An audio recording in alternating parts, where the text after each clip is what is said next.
Ah, Ay, sir, may sala po. ano ba? Ano ba kailangan? English? Tagalog? Okay lang po. Both. Well, actually, there are numerous schools or public schools that is not K to 12 ready. In the sense that they don't have what we call qualified teachers to handle senior high. Kasi ayon doon sa ating batas, yung enhanced curriculum, Philippine curriculum yun yung K to 12, if I'm not mistaken.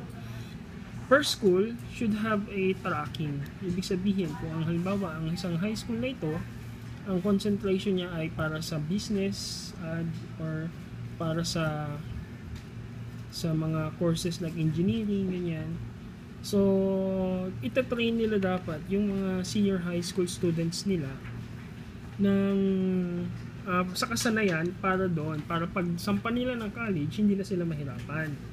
So that was the intent. Kaya lang, sumasalamin din kasi yung hindi pagiging prepared ng isang eskwelahan sa hindi talaga pagiging handa ng DepEd sa pangkalahatan. Unang-una dyan, kakulangan sa classroom, hindi pa na-address yan. Tapos, kakulangan sa mga teachers, yung materials. Imagine, kada start ng school year, gumagastos mula sa sarili nilang bulsa yung mga teacher to decorate the rooms, para ayusin. Kasi ang budget lamang ng government sa kanila, 1,000. Bakit ko alam? Kasi may tiyahin akong public school teacher. Yun. So,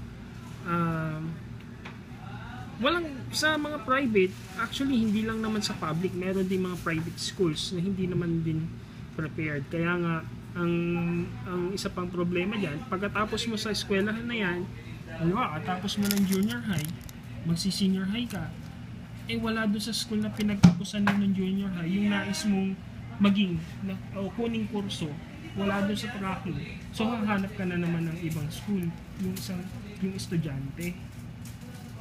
So yun yung nakikita nating problema. Sa isa pa sa mga kagaya namin, madi-displace kami syempre. Hindi lang naman kami, pati yung mga staff ng school na maapektuhan. Saan lalagay ng government? Thank you, sir.